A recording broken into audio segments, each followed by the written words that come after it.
There is a language of silence that is learned, that is met. It's one of the reasons why guidance is not easily heard, because it's actually conveyed through a silence that makes itself known to you, and yet no words are formed. As you heal your heart, your mind,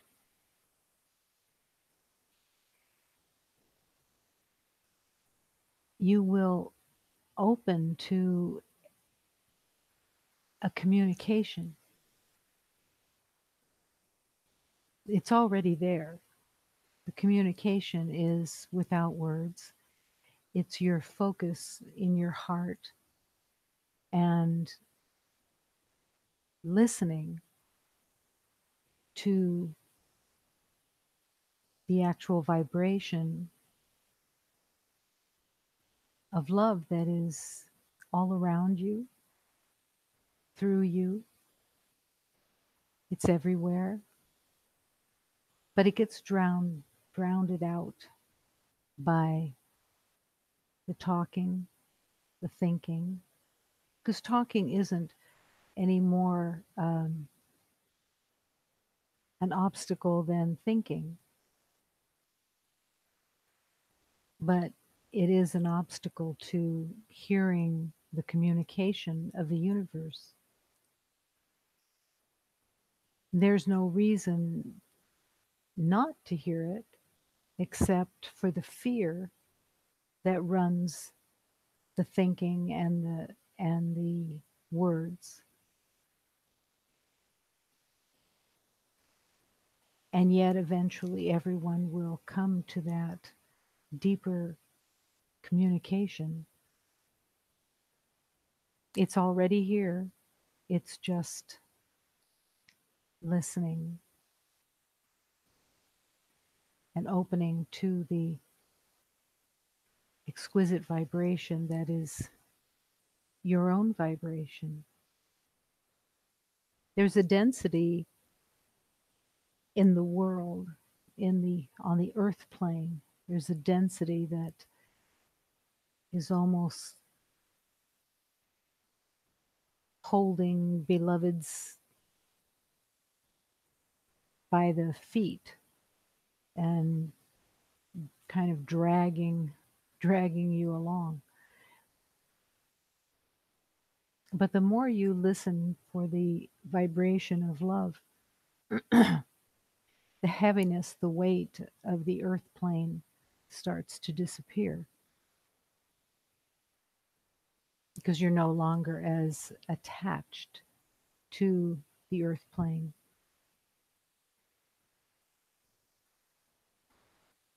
And everything speaks to you. Everything is in communication with you.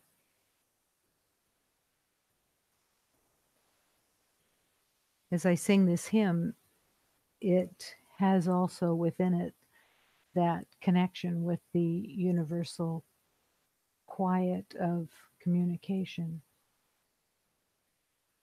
as we are connected to everything. The power of the rose is the power of the heart, is the power of our love that comes from our mother. The power of the rose, of the heart of each of us, on the breast of all of us, to love one another. In the heart of each of us, there is one rose to love our brothers and our sisters. The power of the rose comes from universal love. is the love and tenderness to love one another. This blissful love that springs from the heart is opening our rose to love one another. The power of the rose is also in that quiet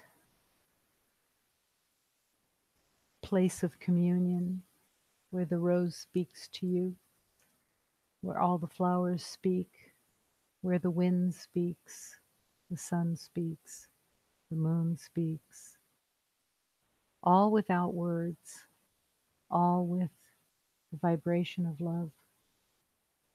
And it's calling to you to listen and to be part of that love. Come home. Quietness. Inside this new love, die. Your way begins on the other side. Become the sky. Take an axe to the prison wall. Escape. Walk out like someone suddenly turned into all the colors. Do it now. You're covered with white, thick clouds. Slide out the sides. Die. And be quiet. Quietness is the surest sign that you've let go. Your old life was a frantic running from silence. The speechless full moon comes out and greets you. Quietness. Quietness is one of the mostly avoided ways. Quietness. What is it that takes away the quietness? Because you can still say words and have a quiet mind, not have any opinions and thoughts, but still have the connection and the communion. Only be quiet. You need no rule but this. You need no direction but this to let your practicing today lift you above the thinking, above the opinions, above the observations. How much time and what is it for when you look at things and somehow have a relationship with the thing or want to change something? Where is the quiet asking? Is this helpful? Does this serve love? Because when you're asking those questions within, it brings light to the thoughts that are already there so that you can see them more clearly. What are you thinking? What are you contemplating? What are you opinion bringing to the surface? Only be quiet. You need no rule but this. Today, lift yourself above the thinking of the world and free your vision from the body's yes, only be still and listen.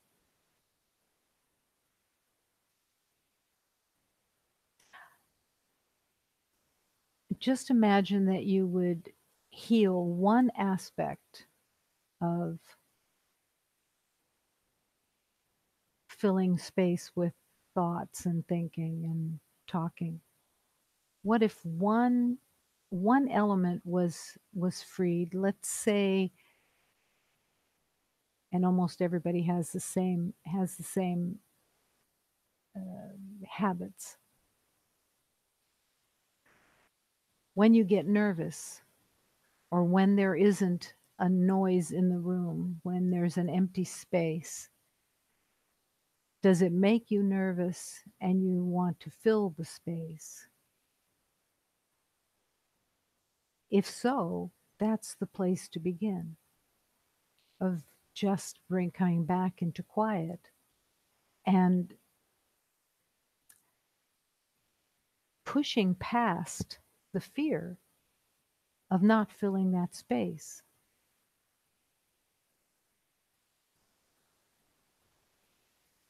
There's so many ways of being free from the mind. And the one way, of course, is asking the question, what am I saying this for? What is it for? And you begin to become the manager of the mind, where in the past you may have thought that the mind was managing you.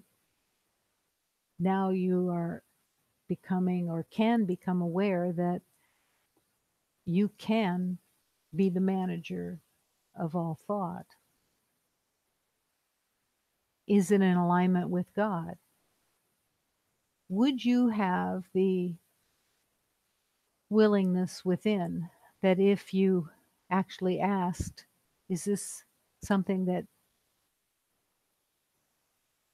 is needed to be said, needed to be thought? And if it isn't, what a glorious opportunity then to see, oh, show me, please, how to rest here in quiet. Quiet is a scary place in the world, or it seems to be, because in quiet, you meet your true self. You meet and have the opportunity of meeting the spirit that is within, that is everything. Now, there is a good thought to have. Do you think that your spirit talks? Or does the spirit need to talk? The spirit that you are one with, your soul, has no need for language because everything is communicated through love. It is totally possible to have an open communication without ever saying a word. What else is there to convey but love? If that's all that is being conveyed, then it's easy peasy because only love is real.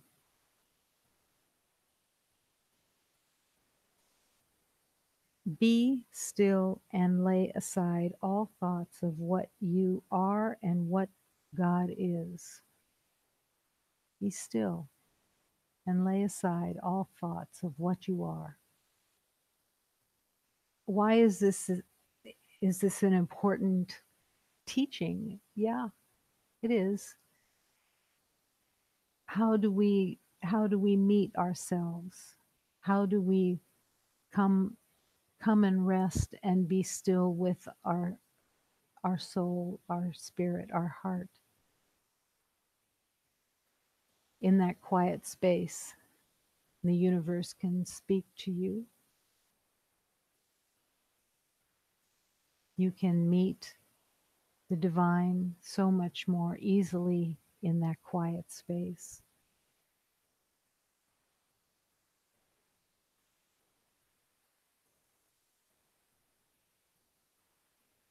You spent so many years and so many lifetimes trying to perfect your socially acceptable conversation skills.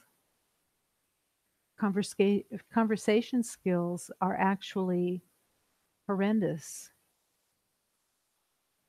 because they really don't carry anything that's usually true. That doesn't mean that what you say has no value, but when you are using conversation skills, it means that there is a purpose to it. You can't really be skilled and be in your heart at the same time. You can't use worldly skills and open your heart.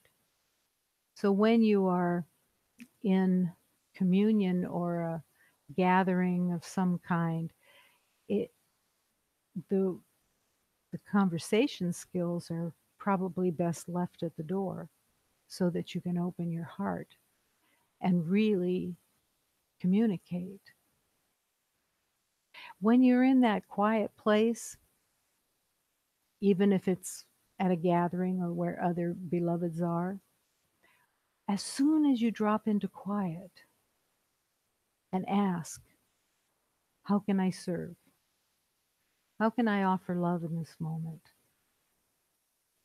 You know the Holy Spirit is not going to put into your mouth, so do you come here often? The Holy Spirit is not going to give you those communication skills in that way because there's no heart there. There's no love.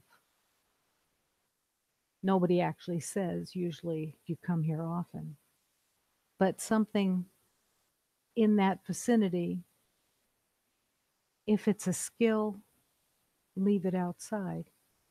Come with your heart and use every situation to only communicate with your heart.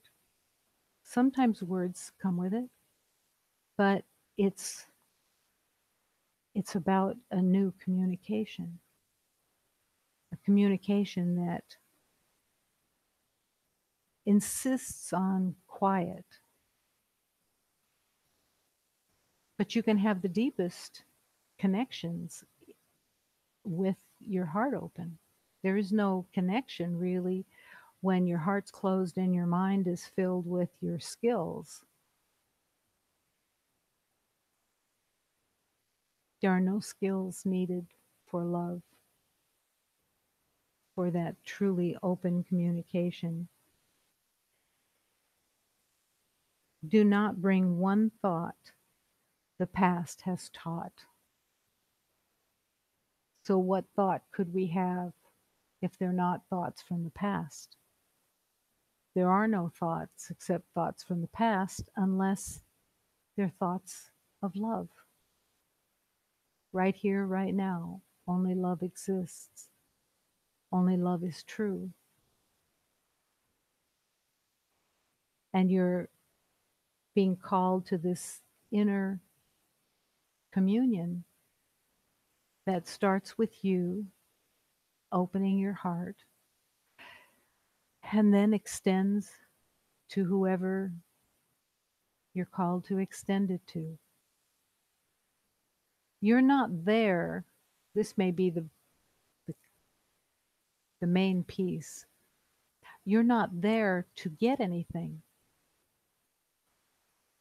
If you're using your social skills, you've learned those social skills in order to get, in order to be safe, in order to be um, well thought of in some way. But you're not there to get. Wherever you are, you're no longer, once you have entered the spiritual journey, you're not there to get. You're not there to see if somebody likes what you say or doesn't doesn't matter. You're there to offer love, to expand and extend love. That's all. If nobody knew your name at the end of the time, what would it make a difference? Maybe in that sense, the Holy Spirit would say, nobody needs to know your name. You're just here to offer love. And you come in and you find the different ways of offering love, and you hold that in your heart.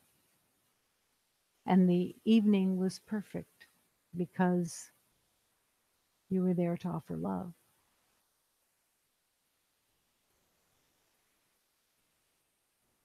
The other side of the coin is the nervousness of being with others that you may know, you may not know, and you want to do a good job, but there's no good job to do. All that idea of doing a good job that you took on as part of incarnation, do a good job. Good is the operative word. To bless is perfect. You're not there to do a good job. You're there because you're perfect. You're there because you have love to offer. And you can't prove anything. So when you walk into a room without having to do a good job, without having to prove anything, all the fear falls away because you're not there to prove or get anything. You're just there to offer love. And that is a piece of cake in the quiet, wanting to offer love. The reason that I talk about offering love is because it's forgotten so easily. It's like yeah, that's good for another day, but not for a regular get together. But offering love is a full-time job. And pretty soon you'll have so barely anything to say because everything is just there for love. And the only thing that you may regret is that you spent all of those lifetimes learning to be socially okay. And now you throw it away. You don't need to be socially okay. You're perfect. You're perfect and you have love to offer. And that's all there is. It shows up in all kinds of different ways. Sometimes you serve someone something, sometimes you just sit there and listen, sometimes you feel your heart open and it's extending itself because you had compassion in your mind and heart. But there's only love. And everyone else that's there that isn't aware that it's the quietness of peace and the quietness of love that we're all here to share, they will leave feeling a deeper connection because you were willing to extend love. Because you took that leap of faith and came in quiet to serve love, to serve God. Truth is restored to you through your desire as it was lost to you through your desire for something else. That's all part of the quiet coming back that truth is yours in the quiet, in the not knowing, not knowing. The not knowing is, it's such a powerful place. It's such a powerful awareness that there really is nothing in the moment to know. I don't know who I am. I don't know what anything is for. I don't know how to look at this situation. I don't know what it means. And with every one of those I don't knows, the pride starts to kind of fall off. The I know starts to diminish and let go. Because truly, everything that you have known, everything that we have all known in has been from the past. There's no place else to get it. When you knock on a door, that's known. That's a knowing. Everyone has their own way of knocking. They've practiced knocking. Turn on a light, you have a particular way of doing that. Vacuuming, certain way of doing that. Everything has a way that has been made. And it's been made particularly for particular reasons. Some knock soft for what? What's the soft knock for? What's the hard knock for? How you walk was practiced. Everything has been practiced. And in the quiet, you let go of all of that habit, all of that knowing, and really come into the quiet and let love show you the way to offer love. Everything comes back to quiet, comes back to love, comes back to I need do nothing. That's really that place. I need do nothing. I rest in God and I need do nothing. There's nothing to do to extend love. Nothing to do. Nothing to get. Nothing to prove. Nothing to correct. Nothing to like it one way or another. Only love. Only love.